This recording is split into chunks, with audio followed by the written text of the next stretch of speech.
A modern combat aircraft is essentially a flying computer with millions of lines of code, multiple interconnected digital systems, and constant data exchange with ground stations, satellites, and other aircraft. This opens up a fundamentally new battlefield previously unimagined in aviation: cybersecurity. Potential vulnerabilities exist on several levels. The first is the aircraft's onboard systems themselves. Modern fighter jets contain dozens of individual computers controlling various aspects of flight, weapons, navigation, and communications, all interconnected via an internal digital network. A theoretical vulnerability in one of these systems, under certain circumstances, could pose a risk to other related systems. The second level is the software and hardware supply chain.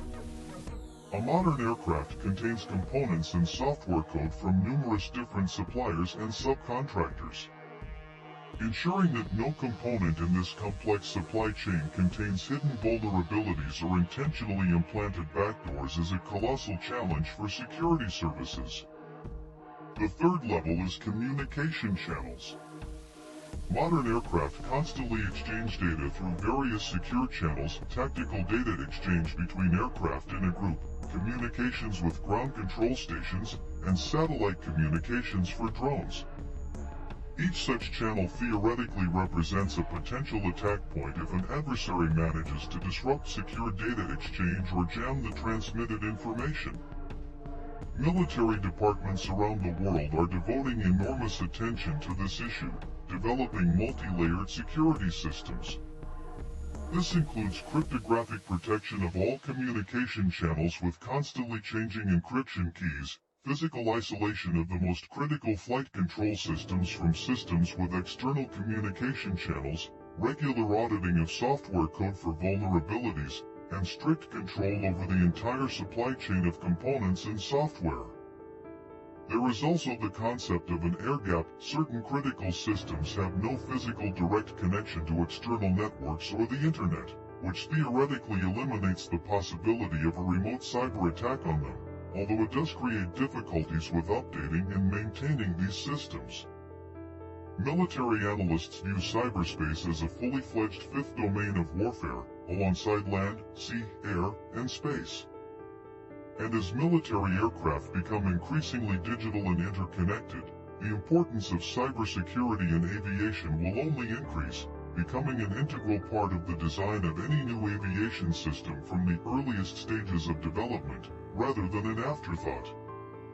An aircraft carrier's flight deck is just over 300 meters long. By comparison, a typical runway on land is 2 to 3.5 kilometers long.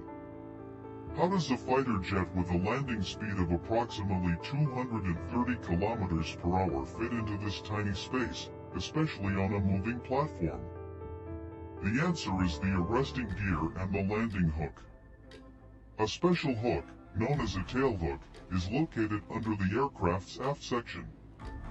When approaching, the pilot aims not at the runway itself, but at one of 4 steel cables stretched across the deck at a certain distance from one another. The hook must engage the third cable. This is considered the ideal landing, providing the optimal balance between safety and landing distance. Each cable is connected to a hydraulic energy-absorbing system below deck. When the hook engages the cable, the aircraft, with its engines at full thrust, because if the hook doesn't engage, the pilot must immediately perform a go-around, is abruptly braked by the cable after a distance of about 90 meters, with a G-force felt by the pilot's entire body. But the most challenging aspect is the precision of the approach. During the day, when visibility is good, the pilot is assisted by an optical landing system, a set of lights on the deck that visually indicate whether the aircraft is following the correct glide path. If the aircraft is too high or too low relative to the ideal trajectory, the light pattern changes, signaling this. Also on board is a landing signal officer, LSO. An experienced pilot stands on a special platform off the deck and visually monitors every landing, ready to radio the landing pilot's actions or order a go-around at any moment if the aircraft deviates from a safe flight path. Furthermore, an aircraft carrier never stands still during landing operations.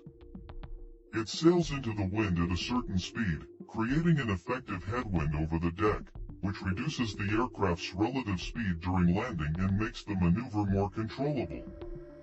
Night landings on aircraft carriers are considered one of the most psychologically challenging tasks in military aviation.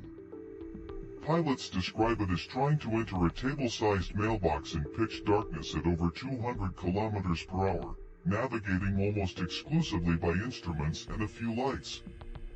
This is why the qualification to land on an aircraft carrier at night is considered a separate, particularly valuable skill, and not every military pilot who can fly during the day is automatically allowed to conduct night operations on the deck. If you look down on the deck of an American aircraft carrier during flight operations, it looks like a chaotic hive of people in brightly colored vests, scurrying among running engines, armed aircraft, and moving equipment. But this chaos is a strictly organized system, where the color of clothing literally defines the role and function of each person. Yellow vests are worn by flight directors on deck, those who directly control the movement of aircraft, direct them to the catapults, and coordinate their movement through extremely confined and dangerous spaces. The red vests are weapons specialists and firefighting crews. They are the ones who hang missiles and bombs, arm the guns, and are the first to respond in the event of a fire or emergency on deck. Green vests are catapult and arresting gear technicians, as well as electronic and photographic equipment specialists. This is one of the most technically challenging roles on deck, requiring the maintenance of complex mechanical and electromagnetic systems. Blue vests are the maintenance personnel responsible for moving aircraft, operating tractors, and guardrails. They are often the youngest and least experienced members of the deck crew, gradually moving up to more responsible roles.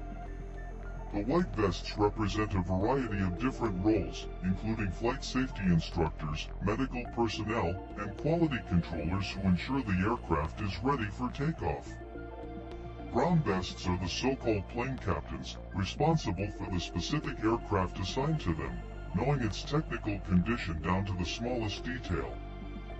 Purple vests are fuel specialists who work in one of the most fire-prone areas of the deck. This color system is more than just aesthetics.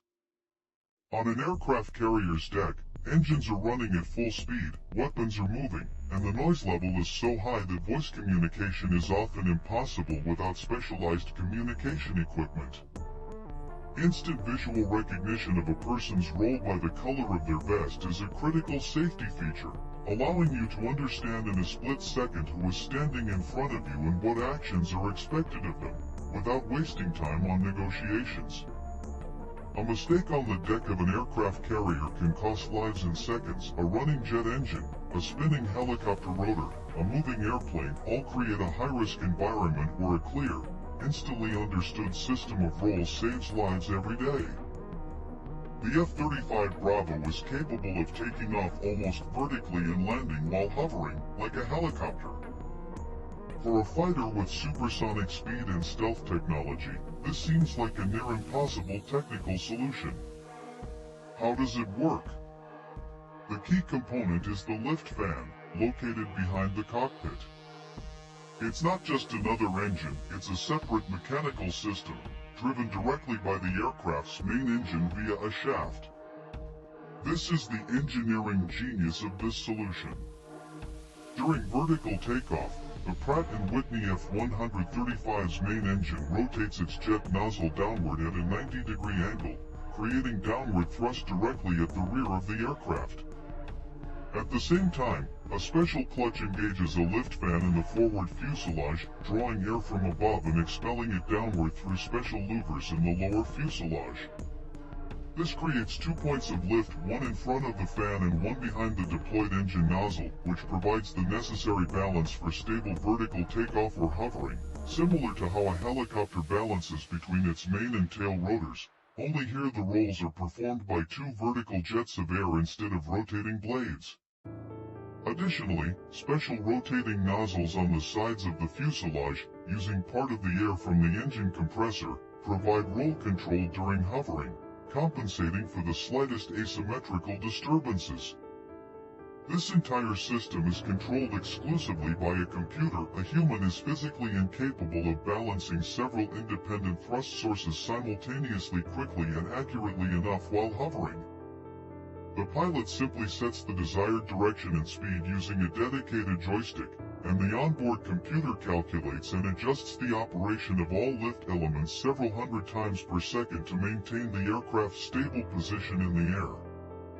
The lift fan takes up significant space inside the fuselage and adds significant weight, about 1.5 tons, which is absent on the standard version of the F-35 Alpha, which does not have vertical takeoff, freeing up space for additional fuel or equipment.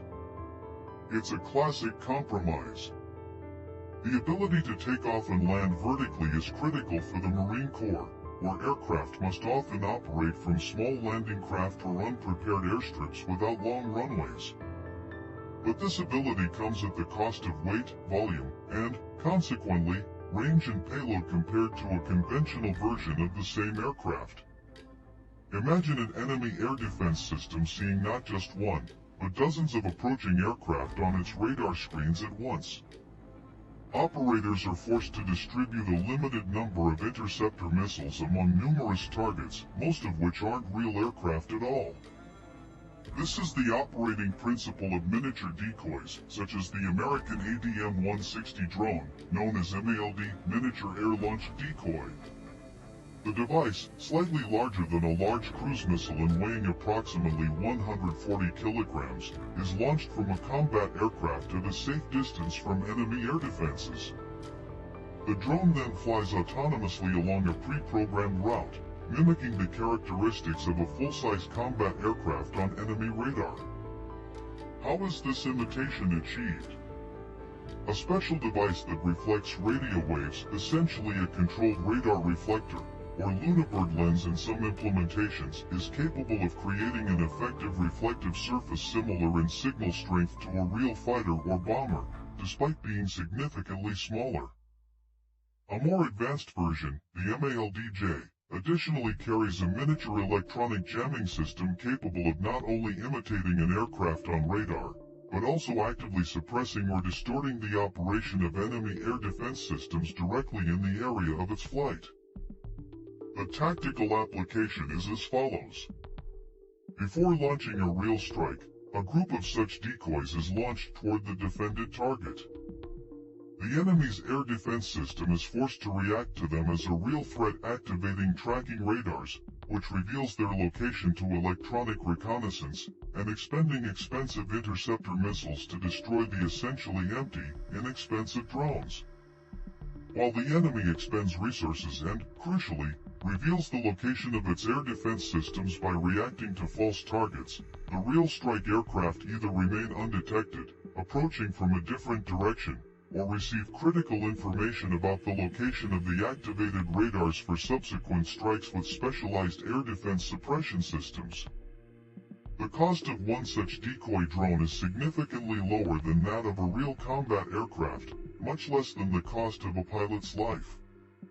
This is a classic example of modern military economics, forcing the enemy to waste expensive resources on cheap targets while simultaneously exposing their defenses for a subsequent real strike.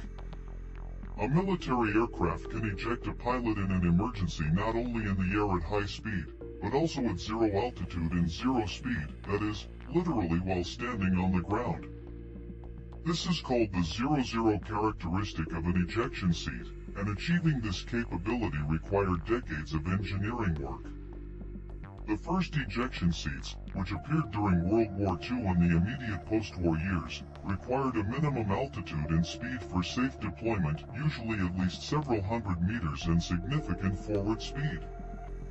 The parachute simply didn't have time to fully deploy during ejection at low altitude or on the ground. The pilot would crash into the ground before the canopy could inflate. Modern systems, for example, The Martin-Baker family of ejection seats used on most Western military aircraft, or the Russian K family of ejection seats, are capable of safely rescuing a pilot even when the aircraft is stationary on the runway. How is this achieved technically? The main rocket, which ejects the pilot's seat from the cockpit, works in combination with an auxiliary rocket engine, which continues to propel the seat upward after exiting the cockpit, ensuring sufficient initial altitude and climb speed even with the aircraft's speed and altitude at zero at the moment of ejection. A special small parachute, a pilot chute, opens almost immediately after the seat is ejected to stabilize its position in space and prevent uncontrolled rotation that could injure the pilot or prevent the main parachute from opening correctly. The main parachute is deployed by a special force deployment system in the shortest possible time, a fraction of a second, instead of the usual gradual canopy extension, in order to minimize the time of free fall at minimum altitude. The system also includes automatic separation of the pilot from the seat immediately after the main parachute opens.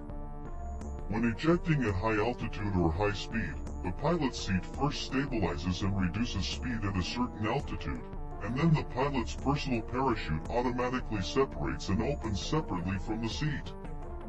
The system's sensors automatically determine the aircraft's altitude, speed, and attitude at the moment of ejection, selecting the optimal sequence of actions. When ejecting at high altitude and speed, the sequence will be 1. When ejecting at zero altitude, it will be completely different, significantly faster and more aggressive. Achieving the full 0-0 characteristic is considered one of the most important achievements in the history of aviation safety. It means that a pilot has a real chance of survival in virtually any emergency, including catastrophic failures on the runway, where previously there was virtually no chance of survival. When an aircraft exceeds the speed of sound, it creates a characteristic loud bang known as a sonic boom. This phenomenon seems simple: the plane is flying fast, making a loud noise. But the physics behind it are far more interesting and explain why sonic booms pose a real danger during low-altitude flights. When an aircraft travels faster than the speed of sound, it literally outpaces its own sound waves, which it generates as it moves through the air. These waves compress and overlap, forming a powerful shockwave cone that extends behind and around the aircraft, similar to how the bow of a fast boat creates a V-shaped wave on the surface of water. When this shockwave cone reaches the ground or an observer, a sharp, loud bang is heard, not a continuous noise as one would expect, but rather a momentary pulse of high pressure followed immediately by a sharp drop in pressure. At high altitude, this shock wave has time to partially dissipate, spreading over a significant area of the Earth's surface and being perceived as a fairly loud but manageable boom. However, when flying at low altitude, the same altitude at which military aircraft often operate to avoid radar detection, the intensity of the sonic boom near the ground is significantly higher, since the shock wave doesn't have time to dissipate over a long distance. This creates a real physical danger. There are documented cases of damage to buildings, cracked windows, damaged roofs, from supersonic military aircraft flying at low altitudes near populated areas. This is why most countries, including the United States, have strict restrictions on supersonic flights over populated areas. They are permitted only over designated zones, usually desert areas or open ocean, far from residential buildings.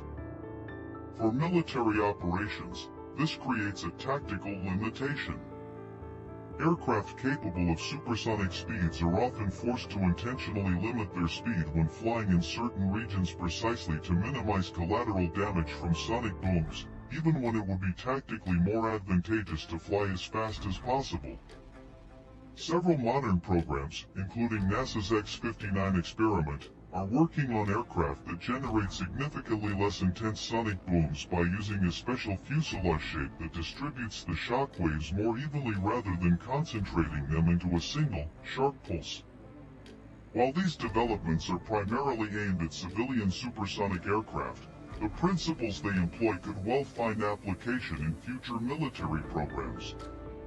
When ground troops require immediate air support in combat, coordination between infantry on the ground and aircraft in the air is carried out by a specially trained specialist, a forward air controller, JTSC, or joint terminal attack controller. This is one of the most psychologically intense types of military specialization. A JTSC is physically located directly in the combat zone, often under enemy fire, alongside an infantry unit, and is personally responsible for the precision guidance of an airstrike on a target sometimes located just hundreds of meters from their own positions. The coordination process is strictly regulated and follows a specific communications protocol.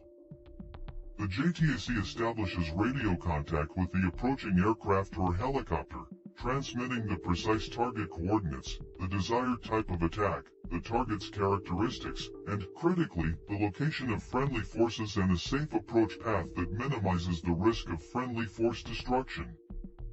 There are several methods for confirming targeting accuracy.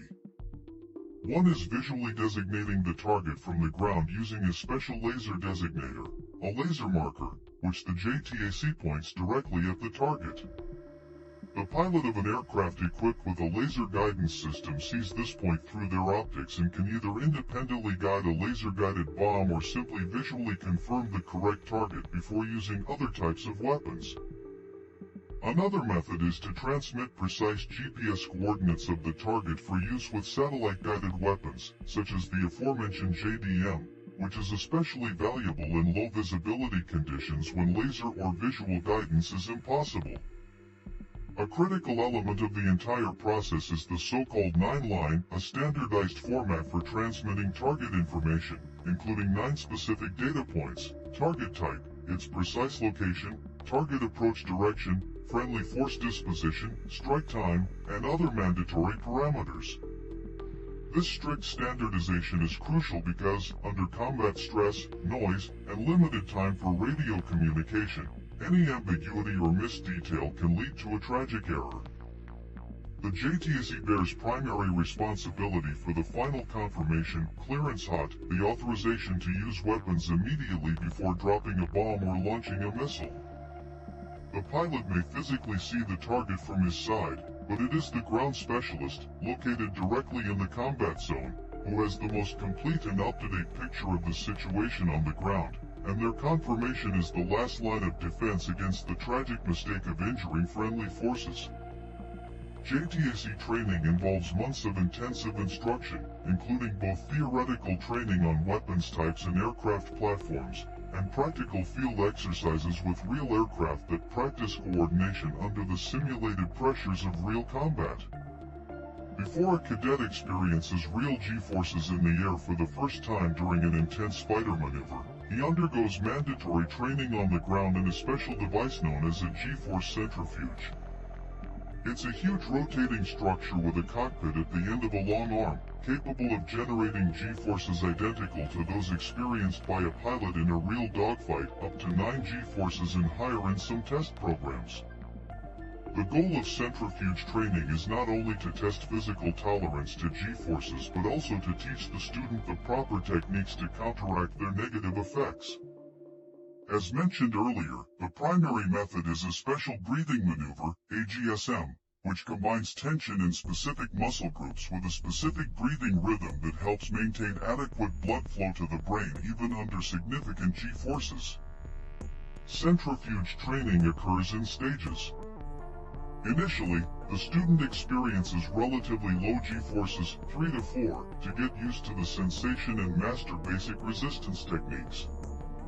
Gradually, the intensity increases, up to a full 9 G-forces, which the student must learn to maintain consciously for a certain period of time, practicing proper breathing and muscle tension techniques.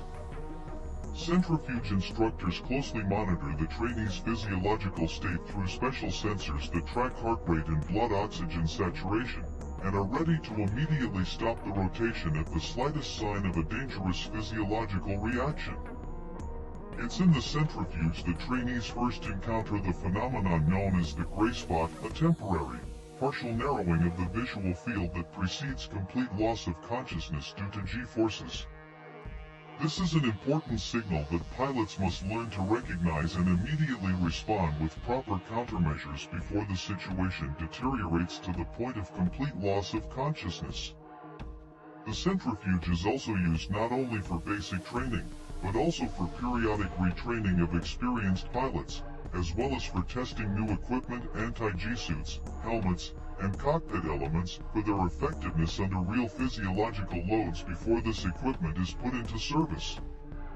The cost of building and operating such a centrifuge runs into tens of millions of dollars, but the alternative, training pilots to cope with G-forces exclusively in real flight, is significantly more dangerous and risky, especially for novice cadets who haven't yet developed their reflexes.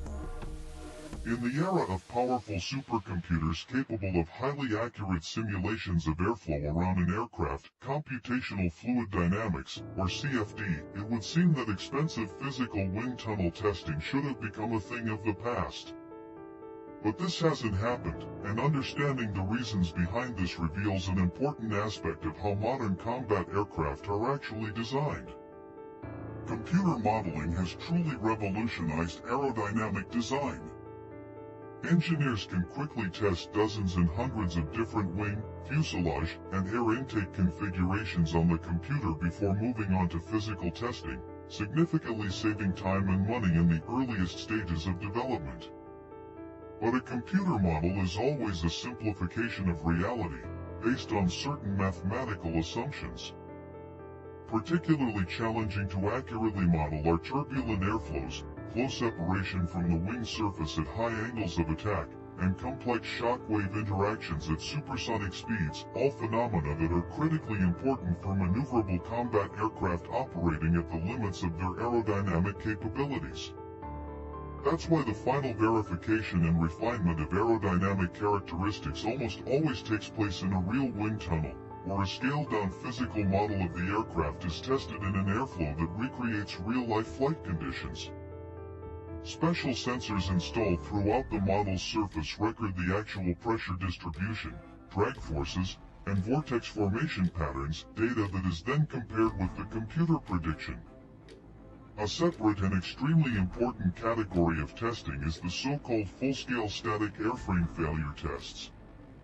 An actual, full-size airframe, often the first or one of the first prototypes built, is mounted in a special test rig, where loads significantly exceeding operational loads are applied, right up to the point of actual structural failure of certain components. This allows for a precise determination of the actual structural safety factor, which often differs from theoretical calculations due to the specifics of the actual production process, the quality of the welds, and the properties of a particular batch of material. Another category is wind tunnel flutter testing, or a specially manufactured elastic model, accurately reproducing not only the shape but also the rigidity characteristics of a real aircraft, is tested for the occurrence of dangerous aeroelastic vibrations at various airflow speeds. The modern approach to military aircraft design is not a choice between computer modeling and physical testing, but a constant complementarity between the two. A computer quickly processes a multitude of options and identifies the most promising directions, while physical experiments confirm or refute these theoretical predictions and reveal real-world physical effects not accounted for in the model. No modern combat aircraft takes its first test flight based solely on computer calculations, without physical confirmation of key aerodynamic and strength characteristics. Part 6. 60 blocks in total. From landing on a moving aircraft carrier to cyber threats to onboard computers, every detail we've analyzed reflects the same fundamental truth of military aviation. Behind every spectacular shot of a combat aircraft lie decades of engineering work, thousands of tests, and a constant search for a balance between what is physically possible and what is tactically necessary. The sky continues to guard its technological secrets. And somewhere right now, the next solution is being developed, which the world will only discover years later.